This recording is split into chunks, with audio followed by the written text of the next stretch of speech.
Gubernur. Dan kita semua menjaga provinsi yang baru yang ini baru. Karena baru begini, kalau sudah salah bagaimana satu tidak akan salah bagaimana saudara-saudara. Kurang lebih 100 orang yang tergabung dalam Aliansi Pemuda Papua Selatan Kamis 3 Agustus 2023 sekitar pukul 11 WIB melakukan aksi demonstrasi di depan kantor Gubernur Papua Selatan yang beralamat di Jalan Trikora. Kedatangan mereka membawa sejumlah spanduk yang mengecam penjabat Gubernur Papua Selatan Apollo Savanpo sehubungan pergantian dua nama anggota Majelis Rakyat Papua Selatan dari Agustinus Basik-Basik dan Antoni Swandia kepada dua nama lain yakni Awaludin Gebse serta Hendrik Salima. Setiba di depan kantor Gubernur, puluhan aparat keamanan dari Polres Merauke sudah melakukan pengamanan. Kurang lebih 1 jam, orasi dari beberapa perwakilan yang meminta sekaligus mendesak penjabat Gubernur Papua Selatan mengakomodir kembali Agustinus Basik-Basik dan Antonius Wandia. Idil Fontus, salah seorang koordinator dalam orasinya, mendesak kepada penjabat Gubernur Papua Selatan segera mengembalikan Agustinus dan Antonius menjadi calon anggota MRP Papua Selatan. Kira-kira ada konspirasi apa atau ada apa? Nah, pertimbangannya bahwa Pak Awal ini berasal dari mana?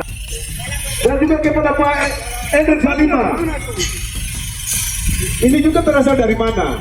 Begitu banyak orang Maril yang ada masih hidup di tanah ini sangat menyeratkan bahwa otonomi khusus ini hadir untuk mereka di tanah Animai ini. Tapi mudah-mudahan ada waktu karena Bapak PJ Gubernur punya kewenangan untuk berubah. Kami harap juga untuk bisa berubah itu. Sementara itu, Simpson Basik-Basik meminta hak kesulungan orang Marin dikembalikan. Hari ini juga Bapak kembalikan hak kami. Kami bukan tidak ada, kami ada. Kami ada. Betul? Kami ada. Kami ada. Saya minta maaf. Hanya permintaan saya satu saja, kembalikan hak kami, kembalikan hak keseluruhan kami, kembalikan.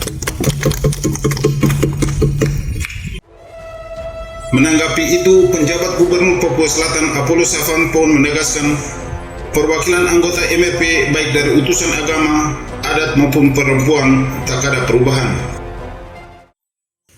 Nama-nama yang ada di dalam keputusan Gubernur tentang keanggotaan MRP Papua Selatan untuk unsur adat itu kami tidak melakukan penambahan maupun pengurangan di tingkat Forkopimda. Seluruhnya sama dengan apa yang sudah ditetapkan oleh Panpil Provinsi. Walaupun Gubernur punya kewenangan untuk melakukan perubahan, tetapi saya tidak menggunakan kewenangan saya sebagai Gubernur. Demikian juga dengan unsur perempuan. Walaupun banyak laporan yang masuk, banyak perwakilan yang datang, tetapi saya tidak menggunakan kewenangan sebagai Gubernur. Saya tetap meneruskan keputusan Panpil Provinsi. Demikian juga untuk unsur agama Katolik.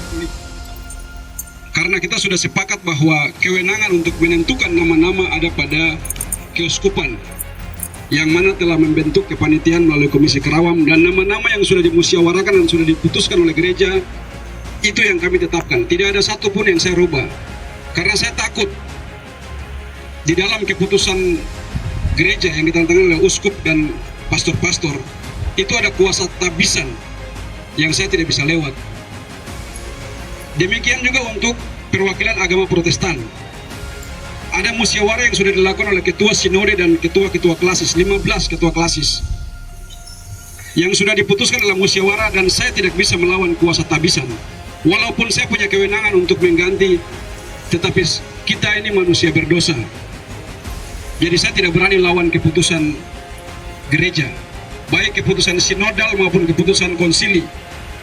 Itu dia mengikat di dunia dan mengikat di surga. Jadi kalau Bapak Ibu yang punya urusan dengan lembaga-lembaga gereja, bisa kembali ke sinodenya, ke klasisnya, dan putuskan di sana. Saya hanya melanjutkan keputusan sinode dan keputusan klasis. Demikian juga dengan wakil agama Islam. Saya hanya melaksanakan keputusan lembaga-lembaga agama Islam yang sudah dikoordinasikan oleh MUI, NU dan Muhammadiyah melalui ormas-ormas Islam. Jadi kalau ada calon-calon yang ingin berdiskusi bermusyawarah, tentu harus melalui lembaga-lembaga keagamaan Islam. Saya tidak punya kewenangan untuk menganulir ataupun mengintervensi keputusan musyawarah lembaga-lembaga keagamaan. Penjabat Savanpo juga mengungkapkan masih ada 2 tahapan lagi menuju ke penetapan anggota MRP Papua Selatan. Ini masih proses Bapak Ibu, masih ada 2 tahap lagi. Jadi namanya proses seleksi itu, dari kabupaten ke provinsi dia bisa berubah. Provinsi ke Panpil ke gubernur bisa berubah. Gubernur ke menteri juga bisa berubah. Menteri ke presiden juga bisa berubah. Jadi itu seleksi. Seleksi itu dia hasil 2 saja. Hasil pertama itu orang lolos seleksi, hasil kedua orang tidak lolos seleksi.